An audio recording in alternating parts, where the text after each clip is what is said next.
Alrighty, y'all. Today we're taking a look at our Lab 13, our full review for our final exam. This one's going to be probably a little bit longer, maybe 2 parts, so let's just jump right into it. So the first thing we're going to be looking at is the motion of the celestial sphere. So if we're looking at where in the sky we'd find Polaris, if we're standing at the North Pole, or anywhere else for that matter, right? If I'm thinking about anything having to do with my celestial sphere, first thing that I want to be thinking about is where is Polaris? So it's a good thing we're starting with these questions, right? So here's my picture of the Earth, right? There's 2 different spheres that we talk about, right? The sphere that is the Earth and the sphere that is our celestial sphere.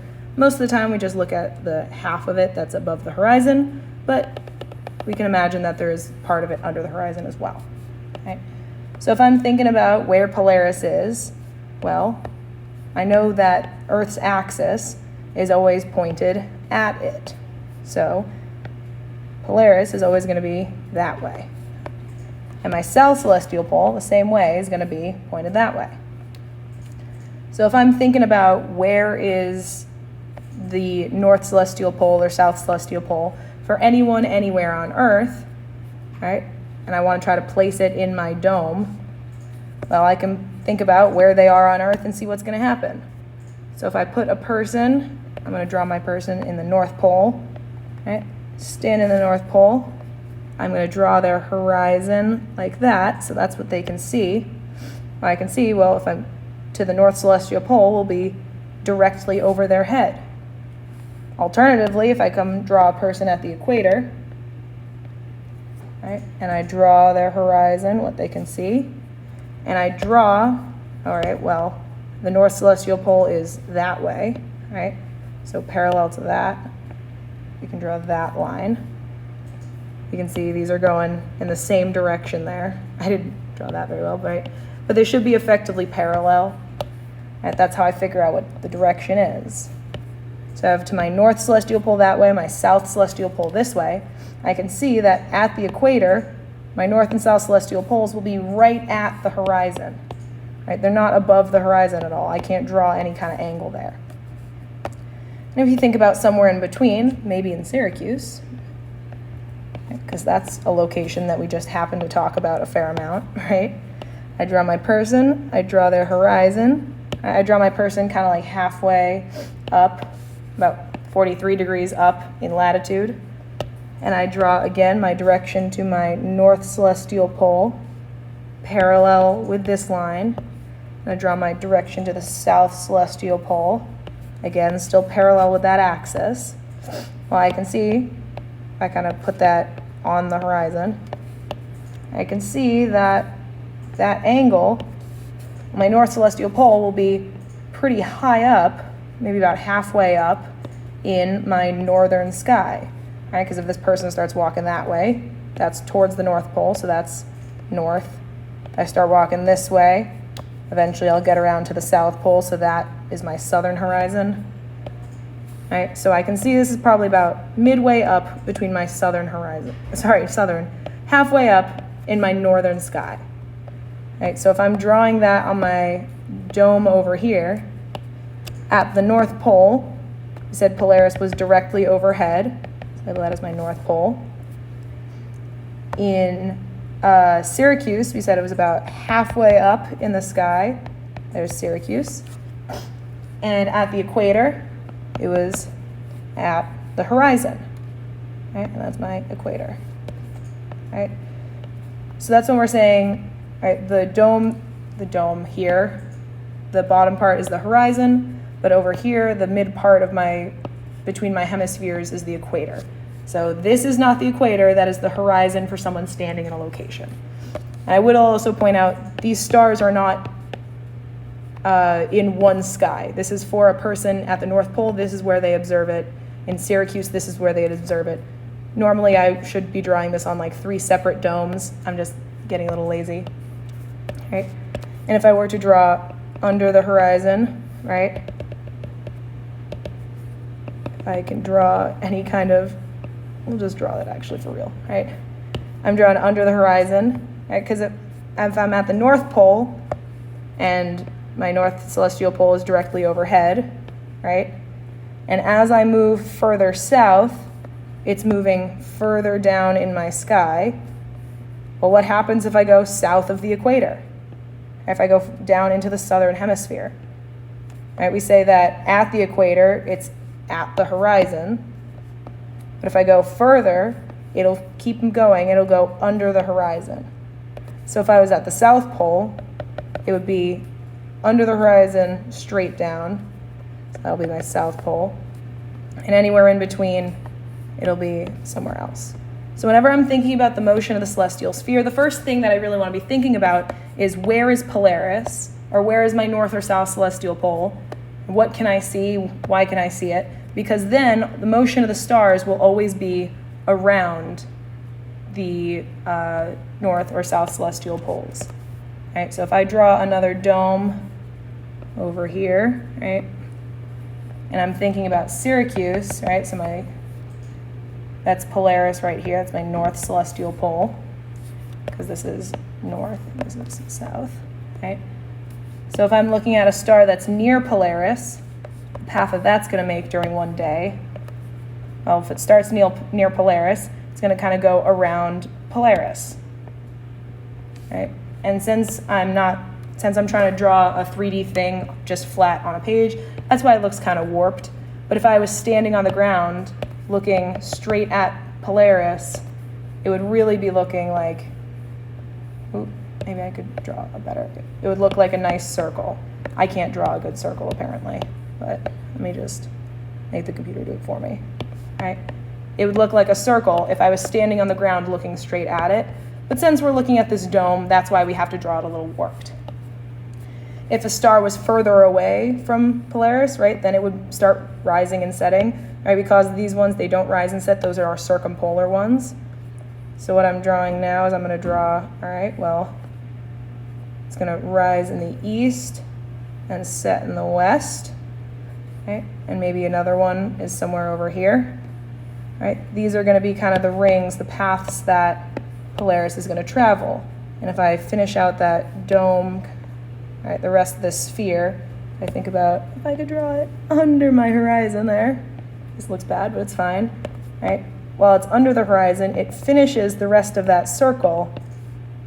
It's just that we can't see it because it's under the horizon. So right? So it is still making a complete circle. It's just dipping under the horizon so we don't see it all. Another thing I wanted to point out, that since the north celestial pole and the south celestial pole make us like the axis that the celestial sphere looks like it's rotating on, we really know it's the Earth rotating, and it's because it's aligned with the Earth's axis. But all of these rings should be parallel to each other, right? This one doesn't look great, but they should be roughly parallel because they're all rotating around that same line.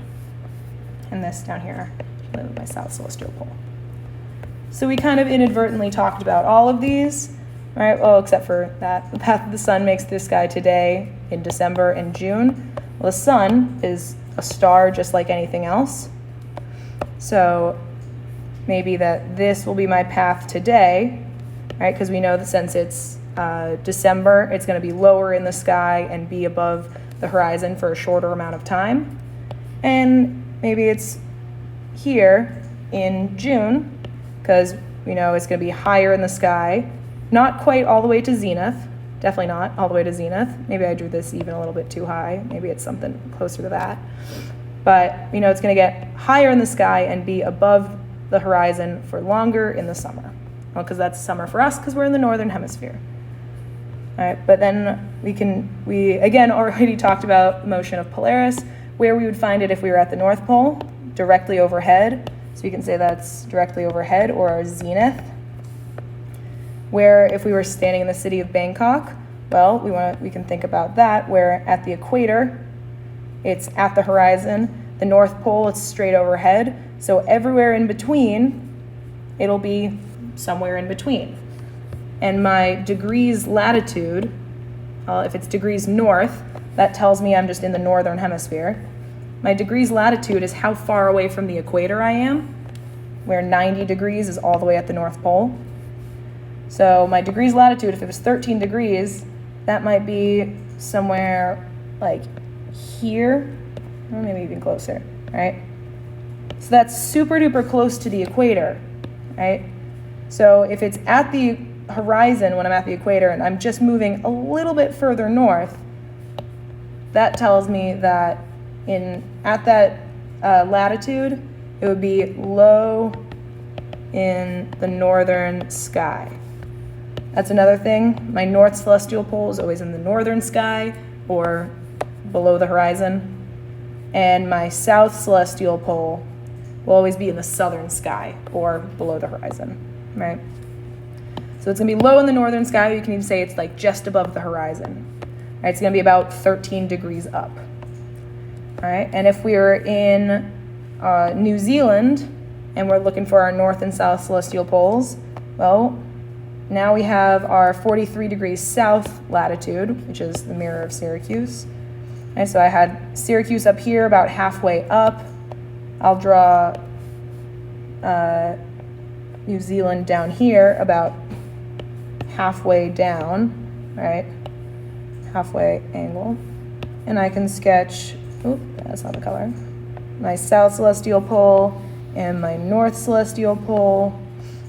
And we can say that my south celestial pole is kind of midway up in my southern sky, and the north celestial pole is below the horizon. But we can see that because it's the mirror of Syracuse, and we know in Syracuse my north celestial pole is about halfway up in my northern sky, and the south celestial pole is below the horizon. And this is just going to be the same thing, just flipped. Right? So my south celestial pole is now above the horizon, and the north celestial pole is below.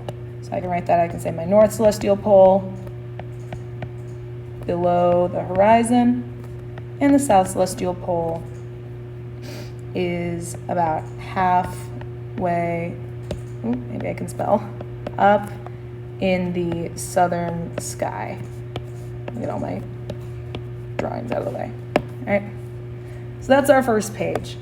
A lot about the motion of the celestial sphere. It can get a little tricky, again, because we're trying to put something that's 3D and imagine it on this 2D paper, but I hope that made a little bit of sense. Moving on, we're looking now at the motion of the zodiac.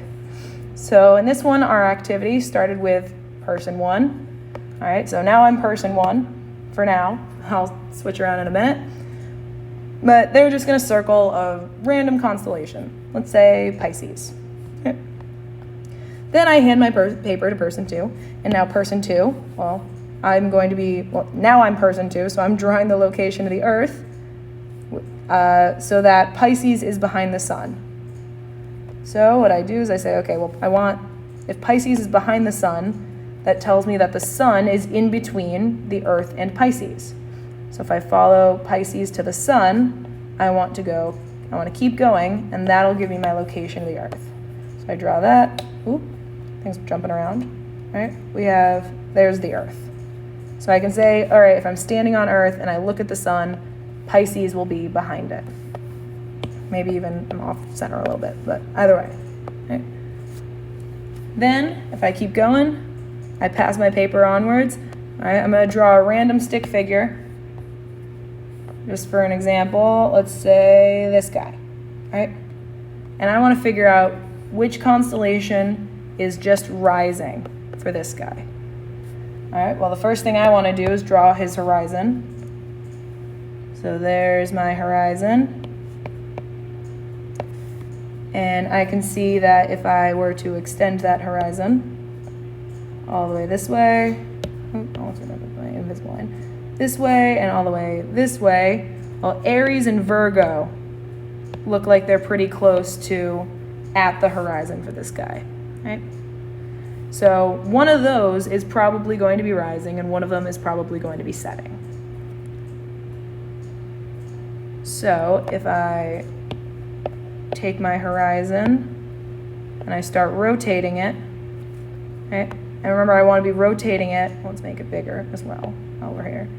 I want to be rotating it with the motion of the Earth. So the Earth is moving, it's rotating, it's going counterclockwise. So my horizon, which is representing what this guy can see as he is stationary on that moving Earth, should be rotating counterclockwise around the Earth, right? And I always want to be thinking, what is rising above the horizon, right? That's what we're trying to figure out. So as I move this horizon, right, Aries up here is going to end up below the horizon, and Virgo is end up getting higher above the horizon. You can see that as I move it, right? Virgo gets further above the horizon, and eventually even Libra starts rising above the horizon, and Aries is now far below the horizon. So I bring this guy's horizon back, and the constellation that is just rising, you can say for this guy, Virgo is just rising. Right? So that's how I break down the motion of the zodiac. All right, and now we're going to start thinking about the changing of the seasons. All right, so we run into someone. Maybe they're a flat earther. Well, probably not, because they know that the Earth is going around the sun. But we run into them and they say that the seasons are because the Earth is closest to the sun during summer and further during the winter. We know that to not be the case, but we want to try to tell them some observations that they can readily see, or just try to convince them that they are not right, right? We know that we're correct and we can justify that, but we want to try to figure out specifically how can we tell them that they are not right? So the number one that I like to say is that we have different seasons in the northern and southern hemispheres at the same time, right? If it was just how far away from the sun we are, the whole Earth should be further away from the sun at one time, and the whole Earth should be closer to the sun at the other time. So we should all be having summer and winter at the same times. But we don't, right? We have different seasons at the same time. So right off the bat, we know it can't be the distance, all right? Also, we know that the Earth's orbit, right, it's very close to just a circle, right? There's a slight difference where we're a little bit further away at some times and a little bit closer at the other, but that low eccentricity, right, because remember that we talked about how eccentric an orbit is how much it's warped, right, how much of an ellipse it is, how stretched that ellipse is. So it's a low eccentricity of the orbit, which means it's pretty close to a circle, which means we're pretty close to the same distance away at all times. And since we're roughly the same distance away, then that's not going to be causing a drastic change to the temperature of the planet. Also, right, it's a low eccentricity, so there is still that slight difference. Maybe this person's from the northern hemisphere. We're closer to the sun in December, just a little bit, and we're further in June. If they're from the northern hemisphere, they would expect that they said that being closer to the sun causes summer. So they would expect us to be closer in June and further in December. But that's not what we see. So again, from this, if they're from the northern hemisphere, that would say that it's the opposite of what they expect. You can also say that at the equator, they don't have the seasons the way that the northern and southern hemispheres do. Don't have seasons, right? Because they're never really tilted towards or away from the sun. They have 12 hours of sunlight year round. And that's another thing where my different seasons in the northern and southern hemispheres, there's different seasons on different places of Earth. There's also no seasons some places on Earth, right? So that's a few different things. There are more, right? We have like the motion of the sun throughout the sky at different times of year, different amounts of daylight. There are other things you can talk about as well, but these are some of the big ones for how we know that it's not the distance, it's the axial tilt, right? Moving on to specifically why it's the axial tilt, right? We're gonna start sketching on our diagram a few different things. We're gonna be thinking about the path that a person would travel in a day, the stick figures at noon in December and June, number of hours of sunlight, position of the sun, a whole lot of stuff going on. We're going to hop over to our diagram, take a look. right? So Syracuse, we know, is about 43 degrees latitude. So from my equator going towards the north, right, it's about 43 degrees up, or about halfway up. So it looks like we already have one of our stick figures drawn there for us.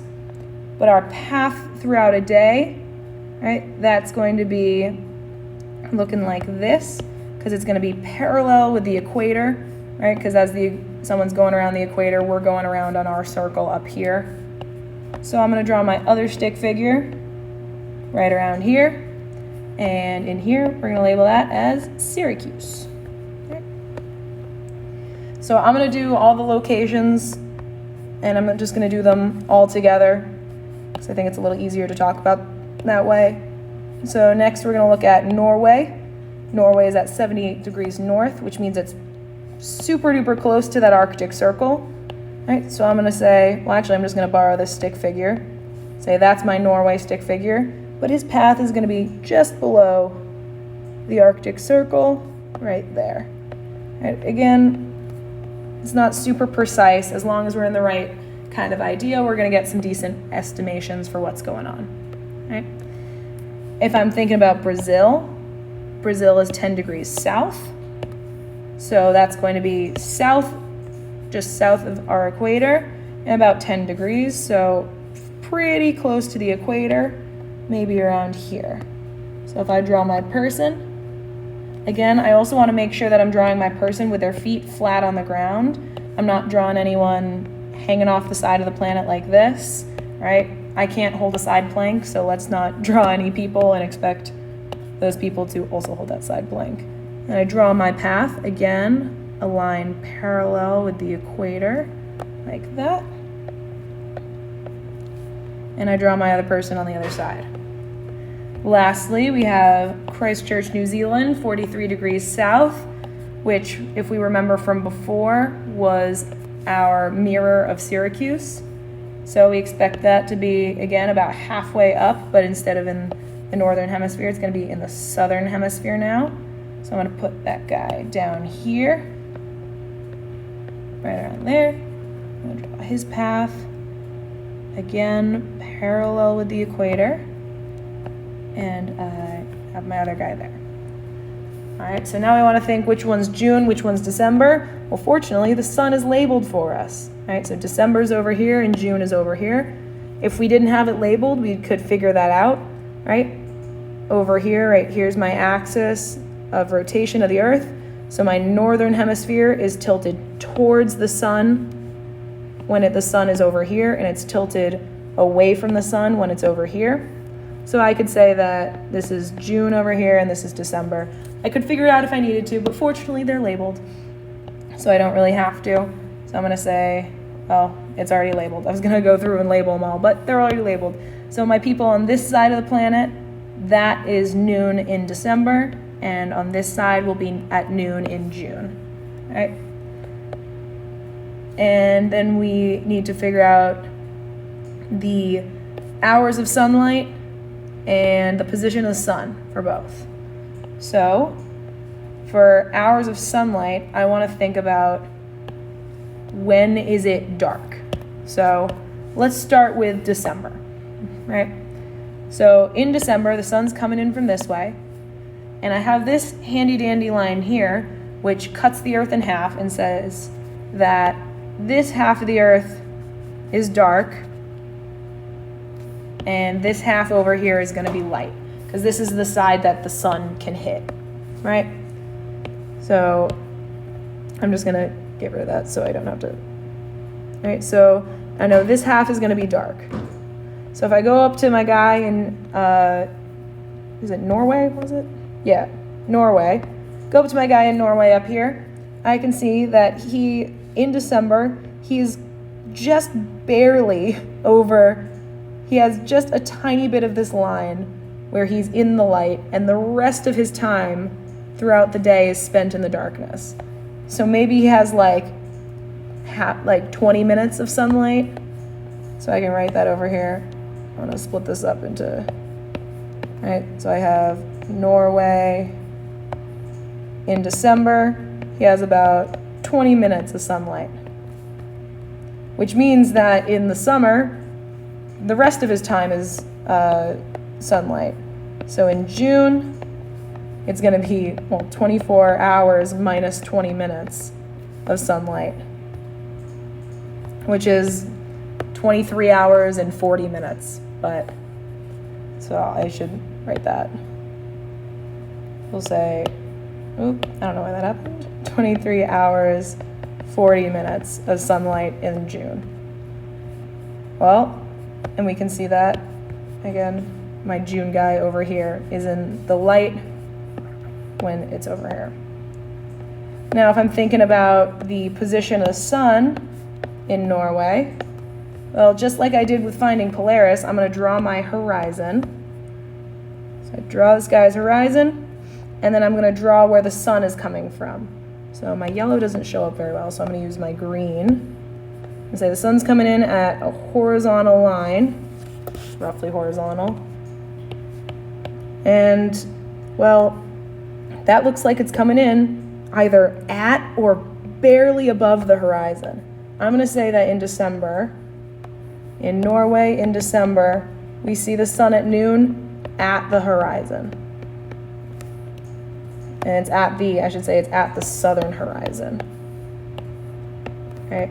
Again, my horizon to this way will be to the northern horizon, and this way will be the southern horizon.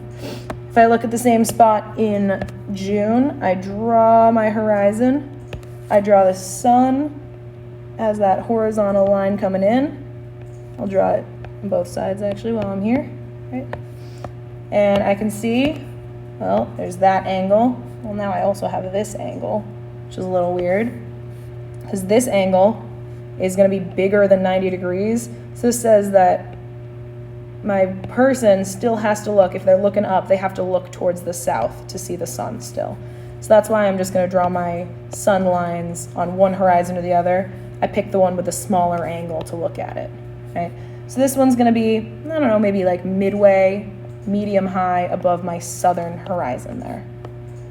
So I can say in June, it's going to be kind of middle sky in the southern horizon. Nope, not horizon, southern sky. Sorry. Kind of in the middle of the southern sky.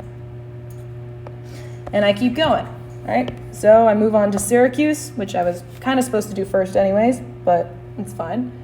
And I look at how much of this line, how much of their day is in the light versus in the dark.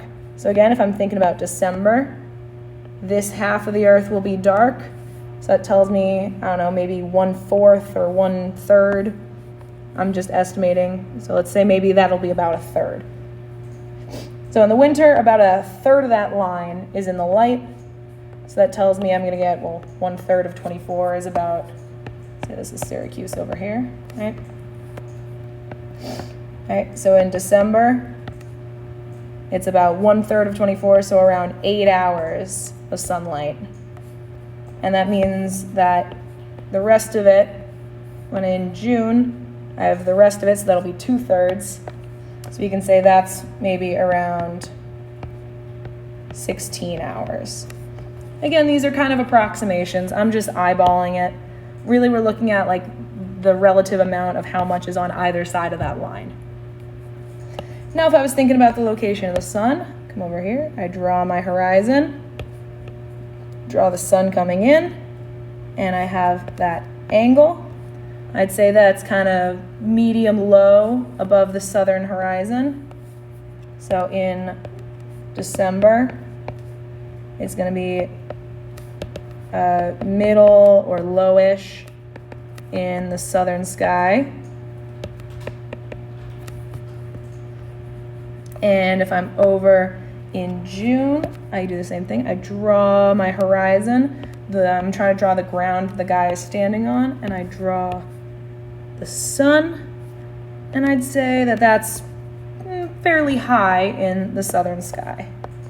So in June, June, it's high in southern sky. All right. Moving right along, now we're in Brazil, right? Down here. We can see that my line cutting us down the middle into my dark and light halves of the Earth, well, that's pretty much like very close to splitting my line in half. So maybe they get like 12.5 hours of sunlight in December, right? So there's a little bit more on the December side. So this is Brazil over here. So in December, maybe it's about 12.5 hours. And in June, the rest of it will be about 11.5. All right. Again, rough approximations, but we're noticing the difference where Syracuse has a much larger difference, but Brazil, which is a lot closer to the equator, has a much smaller difference. And Norway, which is the furthest from the equator that we've looked at, has the biggest difference. Looking at the location of the sun, I draw my horizon.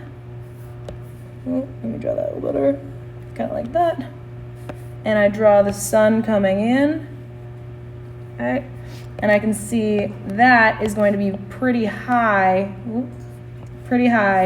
in the southern sky.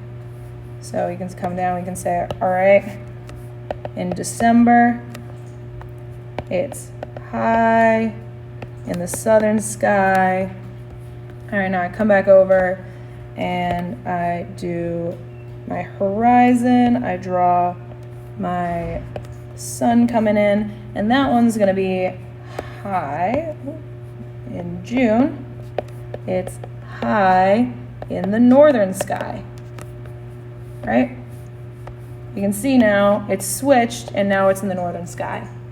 And that's something interesting to notice, right? In Syracuse and in Norway, we only ever saw the sun towards the south.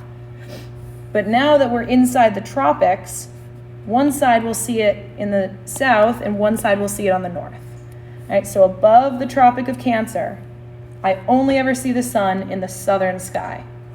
Between the tropics, it'll switch. One side will be south, one side will be north. And below, south of the Tropic of Capricorn, I should only ever see it in the northern sky. All right? So that's just a little thing to remember. You could also like figure that out if you needed to, if you had your diagram, but maybe that's something you'd want to remember as part of the seasons, right? So again, we can see if I'm looking at the sun for our guy in New Zealand, draw the sun coming in, all right? I'm going to draw both of them. So we're just looking and seeing that both of them are going to be in the northern sky above that northern horizon. Well, we already talked about as well that I should write New Zealand down here, so my New Zealand one, we said Christchurch is the mirror of Syracuse, so it should be pretty much the opposite. So in December, right, Syracuse got 8 hours, like 6 to 8 hours of sunlight maybe, so that means in June, Christchurch will get about 6 to 8 hours of sunlight. So June, around 8 hours. Again, 6 to 8, it's a rough approximation. And in December, it's going to be, again, opposite. So in June, Syracuse got 16. So now in December, this gets about 16. All right. And same thing with the locations of the sun. The only difference, we flipped it, so now Syracuse only ever saw it in the southern sky. Oh, that was Norway. Syracuse sees it in the southern sky. New Zealand will see it in the northern sky. But again, in December, Syracuse saw it low in the southern sky. So in June, New Zealand will see it low in the northern sky. Yeah. Low in the northern sky. And in December, again, Syracuse sees it, in June, Syracuse sees it high in the southern sky. Did I say southern or northern? Yeah, northern sky for that one. Syracuse will see it high in the southern sky. So in December, New Zealand will see it high in the northern sky. Right? And that's kind of everything we need to look at regarding people on the planet and the seasons. All right, then we can real quick look at the moon. All right, this will be our last thing in this video. Then we'll have a part 2 to look at the rest of the packet. So we're going to draw the moon in any position. So I'm just going to draw it here, anywhere in its orbit around the sun. And I treat it the same for any position. It's the same procedure. All I'm going to do is I draw it where it is, and then I shade the part that is not lit by the sun. So the half, right, the sun's coming in this way, so the sun's going to light up this half, and this half is going to be dark. So I shade that in. Then I think about a person standing on Earth and looking at the moon, and I want to now shade the part that they can't see. All right, so same way that the sun is coming in this way, so it gets this half. Someone on Earth is looking in this way, so I can't see, so they'll see this side, but they won't be able to see this side. So that's the part I'm going to shade there. I'm going to shade that half of the moon. Right?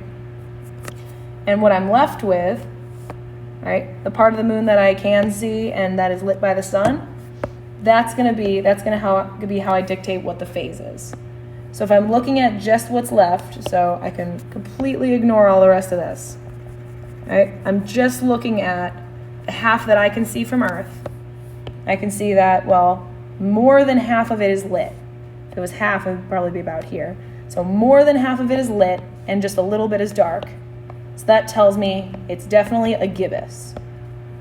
All right, that's the one that kind of looks like this with just a little bit, kind of big and round. Okay. Well, if I can't remember if this is waxing or waning, well, I'm just going to draw the next phase. Right? So let's come up here. I'm going counterclockwise because that's the direction of the moon's orbit around the Earth. And then I do the same exact thing I did. I shade the half that is dark because of the sun, and then I shade the half that is facing away from the Earth, so the half that I can't see from Earth, and then I ignore all of that half, and I say, okay, of what I can see, I would say that roughly half of it is light and half of it is dark. So this is a half moon, right? And that's going to look, when I'm looking at it from Earth, it'll look something like this, right?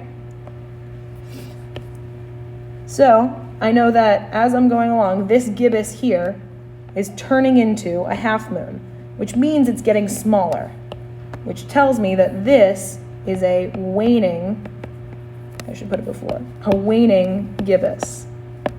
And this is a waning half. If I wanted to continue from there, then I could talk about over here. I would have, if a half moon gets even smaller, then I'll have my waning